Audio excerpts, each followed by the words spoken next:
Social মিডিয়ায় যেটা দেখানো হয়েছে এটা আমাদের সমাজে অত্যন্ত লজ্জা। এটা অত্যন্ত লজ্জার। তার কারণ ভিডিওতে যেটা দেখানো হয়েছে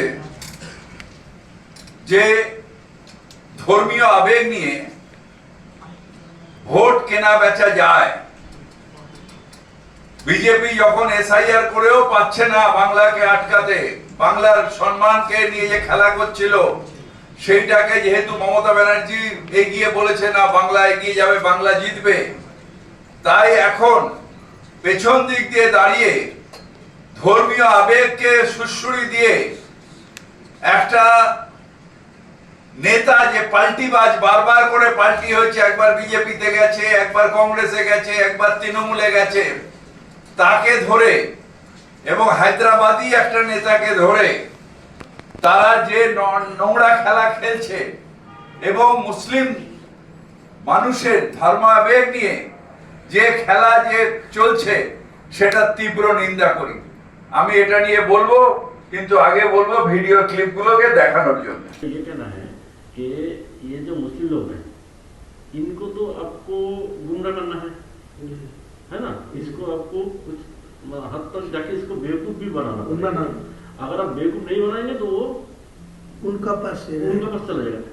तो आज का दिन में जो मैं मुद्दा उठाया ना बाबरी मस्जिद का, वो होगा नहीं होगा बाद में सोचिए। आज के दिन में ये सारा इंडिया का मुसलमान लोग मेरा साथ दे रहा है कि मुस्लिम लोग बेसिकली ना बहुत इनोसेंट होता है। हाँ बहुत, तो इसको बेवकूफ बनाना बहुत आसान आसानी है। ये उसी सबको बोल रहे हैं। आज के दिन को 100 मुसलमान से 80 मुसलमान को मेरा खिलाफ कोई बोलेगी तो आपको तोड़ के मारने जाएगी। देख लीजिए आप परीक्षा करके, ऐसा ही हालत। आप उनके इमोशन को पकड़ लिया। ये जो बाबरी मस्जिद वाला इमोशन है इसको पूरा पकड़ लिया। इसीलिए तो मैं जानबूझ के ये, वो तो आपको कुछ आदमी मेरे को धमकी दे रहा है, बोला वो बाबरी मस्जिद को छोड़ दीजिए, तुम हुमायूं को नाम पर करें, तुम दूसरा को नाम पर ले हुए। लेकिन वो दूसरा नाम पर छोड़ेगी तो इमोशनल टूट जाएगी। आज का दिन में जो इमोशन है बाबरी के नाम पे है। लेकिन बाबर क्या वो मेरा बाबर को साथ कोई लेना देना नहीं है। वो एक मस्जिद था, इसी इनको पास इमोशनल है। जो मस्जिद तो था अल्लाह का घर, बाबर से आपको लेना देना नहीं। जो मस्जिद तो था अल्लाह का घर, बाबर से आपको लेना देना नहीं। शुभेंदु अधिकारी मुझे बताया जो आपको दिल्ली लेके जाऊंगे, दिल्ली को जो बंगाल का जो इलेक्शन के जो मोहन यादव जी मुझे बताया जो पीएमओ के साथ वो डायरेक्ट रिलेशन में है। और वो हिमंत विश्व शर्मा जी असम का चीफ मिनिस्टर भी उनको साथ है। वो पीएमओ जी मेरे को साथ रिलेशन रखने के लिए डायरेक्ट करा। तो वो भी बोला मैं दिल्ली में मध्य प्रदेश भवन में वो बुला लेंगे, वो तो कंफ्यूजन हो ही जाएगा। और आप मैं जितना मुसलमान लोगों को मेरा पास वोट देने के लिए मैं आवाज उठाना तो ऑटोमेटिकली आपका हिंदू वोट आपका पास जाएगी, भाजपा का पास जाएगी। वो कैसे जाएगा? कैसा इसे कहेगा जो हिंदू लोग ममता बनर्जी को ऊपर भरोसा कर रहा है, वो अच्छा तरीके से मालूम है जो मुसलमान लोग को 100 से 90% चुनाव में ममता को पास है। तो वो वोट जो चुनाव से हट जा रहा है, जो मुसलमान वोट वहाँ से हट रहा है, तो वो हिंदू लोग और देखेगा जो वो ममता बनर्जी सत्ता में नहीं आएंगे तो उनका एक ही ऑप्शन है जो बीजेपी को, भाजपा को। मैं सीधा बोलूँ कि जो मेरा को और वोट डालो, मैं वहाँ चीफ मिनिस्टर जो ही बनेगी मेरा को निर्णय भूमिका मेरा निर्णय चाहिए, मेरा हाथ पर आएगी। तो मैं अगले दिन चीफ मिनिस्टर जो होगी वो हिंदू लोग की होगी। मेरा कोई टारगेट नहीं है चीफ मिनिस्टर बनना, लेकिन जो लोग बनेगी उनको मेरा पास 80-90 294 से 80-90 मेरे पास रहेगी, तो मैं अगले दिन वो चीफ मिनिस्टर को सपोर्ट देने के लिए मैं ये एजेंडा मतलब रखूंगी। भाजपा से अगर चीफ मिनिस्टर बनेगा तो आप सपोर्ट देंगे? पूरा सपोर्ट देगी, कोई दिक्कत नहीं। मैं ममता को किसी कीमत में नहीं आने दूंगी। मान लीजिए ऐसा कुछ पोजीशन हो गया कि आपके पास मान लीजिए 75 आसन आ गया और भाजपा का हुआ तो टीएमसी के पास बराबर का हुआ, तो उस वक्त अगर आप टीएमसी को वो support करते ताकत हैं, लगाएगी मेरे को सपोर्ट लेने के लिए, एकदम। लेकिन मैं नहीं दूंगी, मैं भाजपा को देगी। लेकिन आप अंडरग्राउंड में आपको सब जो एग्रीमेंट करने चाहिए कर लीजिए, कोई दिक्कत नहीं। लेकिन पहले मैं ये आपको खिलाफ ही बोलूंगी, इलेक्शन आप भाजपा के खिलाफ ही बोल बोलना चाहिए, नहीं तो ये वोट इकट्ठा मेरे पास नहीं आएगी, फिर वो ममता बनर्जी को ऊपर डाल देंगे। मेरा जितना ममता बनर्जी को खिलाफ बोलेंगे उतना ही भाजपा को खिलाफ बोलेंगे।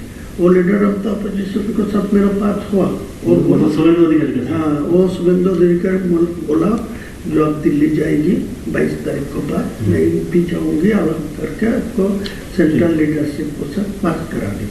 फिर डायरेक्ट और जो मोहन यादव जी है ना, मध्य प्रदेश मोहन यादव, वो मेरा साथ कनेक्शन रखते हैं। वो लोग बोला जो पीएमओ के साथ मेरा बात हुआ, आपको साथ कनेक्शन रखने के लिए वो लोग, उसका सीएम भी आपके साथ कनेक्शन रखा है? सीएम डायरेक्ट मुझे, हम लोगों को इन्फॉर्मेशन था असम का सीएम, आसाम का जमींदारी दिया, लेकिन बाद में पीएमओ असम को जोड़ के रखा, लेकिन डायरेक्ट मोहन यादव जी को मेरा साथ बातचीत करने के लिए। तो दादा हम लोग कंक्लूजन में आ जाते हैं कि यहाँ पे हम लोग कॉन्फिडेंस के साथ हायर अथॉरिटी को बता देते हैं कि आपका ये धनराशि चाहिए, ये अगर आपको अमाउंट मिल गया तो आगे जाके आप एटलीस्ट 50 to 60 वोट आप आपको जो आजाद देना है ये मेरा एक साथ में नहीं चाहिए, मैं पार्टली देना चाहिए। मैं जो 22 तारीख रैली में जो बाबरी मस्जिद का जो लिब रखा, उसी दिन मेरा 82 लाख खर्चा हुआ, तो उसी टाइम तो पैसा भी नहीं था ट्रस्टी में, ओनली फॉर 5 लाख था। मेरा बिजनेस का पैसा डाल के वो किया, तो आज के दिन में वो 6 से 7 करोड़ आ गया। मेटेरियल्स भी 2-3 करोड़ को आ गया, ईटा स्टोन। ये तो हम लोग देख रहे हैं वीडियो में, इसमें ये आपका एकदम ऐसा ही चल रहा है। तो मैं आपको यही बोलते हैं जितना जल्दी है 200 करोड़ दे दीजिए मेरे को, साथ दिल्ली हो कोई ऐसा कॉन्फिडेंशियली कोई। আপনারা এটা দেখলেন, শুনলেন এবং কিভাবে মুসলিম ধর্মাবেগ কে বিক্রি করছে এই এই কুলাঙ্গারটা, কিরকম ভাবে একটা মসজিদের নামে সে যে ভাবাবেগ তার সওদা করছে এবং 1000 কোটি টাকা চাইছে, 300 কোটি টাকা অ্যাডভান্স চাইছে। কেন? তার কারণ আমরা যারা মুসলমান সমাজের মানুষ, আমরা কি গরু ছাগল? আমরা কি বুদ্ধিহীন? আমরা কি এতই ধাবাবেগ যে এই রকম মানুষ আমাদের ধর্মীয় আবেগকে বিক্রি করে দেবে আর আমরা সেটাকে হজম করব দেখার পরে, না এই মানুষটাকে ধিক্কার করব, এই মানুষটাকে সমাজচ্যুত করে দেব?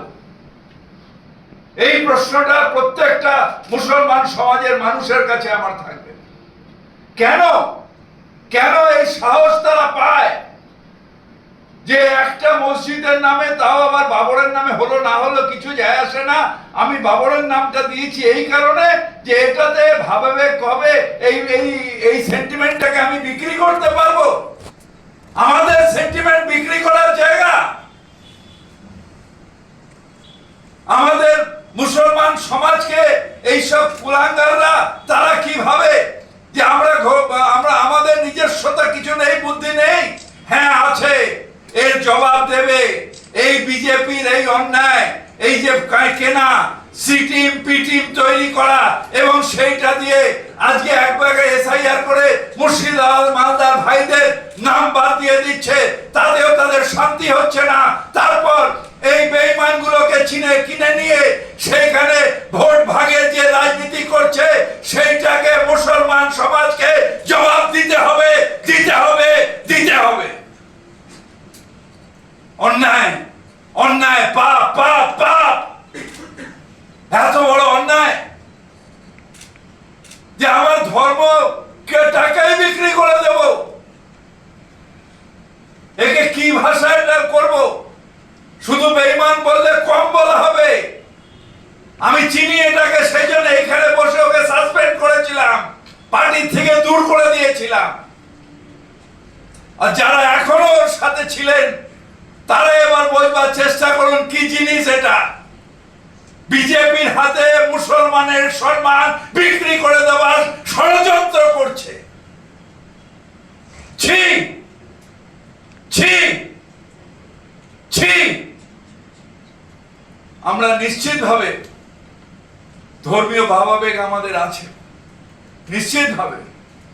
আমরা যখন নিজেদের আল্লাহর কাছে সমর্পণ করি তখন নিশ্চিতভাবে আল্লাহর কাছে নিজেকে সমর্পণ করি, কিন্তু তার মানে এই নয় যে আমাদের বুদ্ধিহীন ভাবা, আমাদের বোকা ভাবা, আমাদের ভাবাবেগটাকে নিয়ে এইরকম ভাবে বিক্রি করে, এটা হয় না।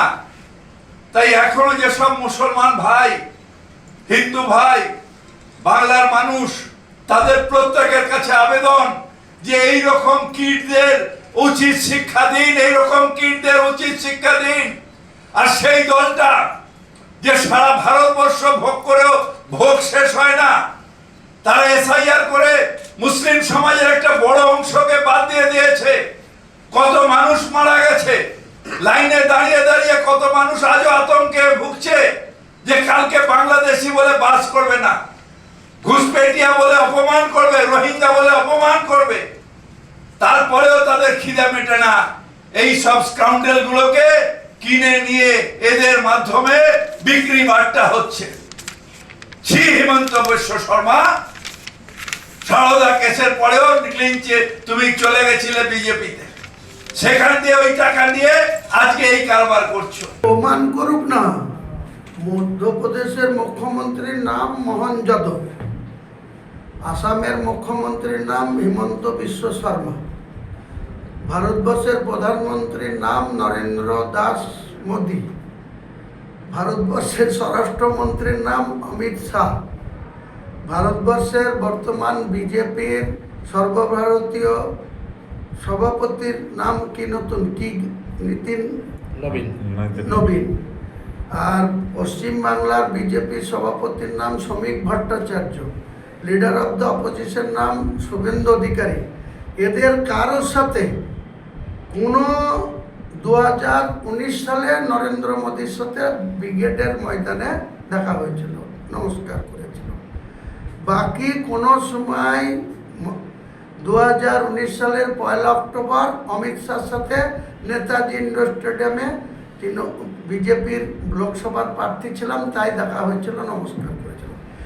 এর দুটো ঘটনার পরে শুভেন্দু, শ্রমিক ভট্টাচার্য বা মধ্যপ্রদেশের মুখ্যমন্ত্রী বা আসামের মুখ্যমন্ত্রী বা ভারতবর্ষের প্রধানমন্ত্রী বা ভারতবর্ষের স্বরাষ্ট্রমন্ত্রী বা ভারতবর্ষের যে কোনো বিজেপির অফিসিয়ালি যারা নেতা, তাদের সঙ্গে যদি আমার কোনো সম্পর্ক 17 নভেম্বরের আগে আছে, কৈলাস বিজয়বর্গীর সঙ্গে দেখাতে পারবে। ওই সর্বভারতীয় সভাপতি ছিল অমিত শাহ, তার সঙ্গে তখনকার ছবি দেখাতে পারবে। বা 2018-র 25শে জুন বিজেপিতে গিয়েছিলাম, 2019-এর 17 নভেম্বর ছেড়ে দিয়ে চলে এসেছিল। ওই টাইমের বাদ দিয়ে যদি কোনো ছবি মানে বিজেপির কোনো নেতার সঙ্গে দেখাতে পারে, এটা পুরো প্ল্যান করে হুমায়ুন কবিরকে ভয় পেয়েছে মমতা ব্যানার্জি। গলিতে গলিতে, খাগড়ার গলিতে ভোট নাই, সেরও ভোট চেয়ে বেড়াচ্ছে। আর দীপক অধিকারীকে তো পুতুল নাচের মতন নাচিয়ে নিয়ে বেড়াচ্ছে। পুতুলও একটা ইয়ে করতে পারে না, ওখানকার স্কিম মানুষের সাথে 3বারের সাংসদ হয়েছে, সাংসদ হয়ে সেখানকার স্কিম আসে আর নালা ভর্তি হয়ে যায়, জলে বন্যা এসে যায়, সেটা ঠিক করতে পারে না। মুর্শিদাবাদে এসে পুতুল নাচ দেখাতে আসছে দুটো অধিকারীকে, সেখানে হেলিকপ্টার নেমে যাচ্ছে যেখানে সেখানে। অভিষেক 2000 লোক নিয়ে হেলিকপ্টারে 2000 লোক নিয়ে মিটিং করছে। কি দৈন্যদশায় পৌঁছেছে, এখন আর সোজা পথে মোকাবেলা করতে পারছে না। এআই করে ভিডিও বানিয়ে হুমায়ুন কবিরকে মেলাইন করার চেষ্টা করছে। ওই অভিষেককেও ছাড়বো না, মমতাকেও ছাড়বো না, কুণাল ঘোষকেও ছাড়বো না, ববিকেও ছাড়বো না। 4 জনের নামে, এক একজনের নামে মানহানি মামলা করব। প্রমাণ করবে আমাকে যে বিজেপির কোনো নেতার সাথে আমি কোনো লেনদেনে আছি, কোনো জায়গায় একসঙ্গে এক ফেমে বসে মিটিং করেছি, কোন হোটেলে করেছি, না কোন রেস্তোরাঁয় করেছি, না কোন পার্টি অফিসে করেছি, প্রমাণ দেবে। তা নাহলে এক একজনের বিরুদ্ধে মানহানি মামলা করব এবং তাদের বিরুদ্ধে এই মিথ্যাচার করার জন্য আরও মুসলিম ভাইদের কাছে যতটা আপিল করার দরকার, যতটা অনুরোধ করার দরকার করব।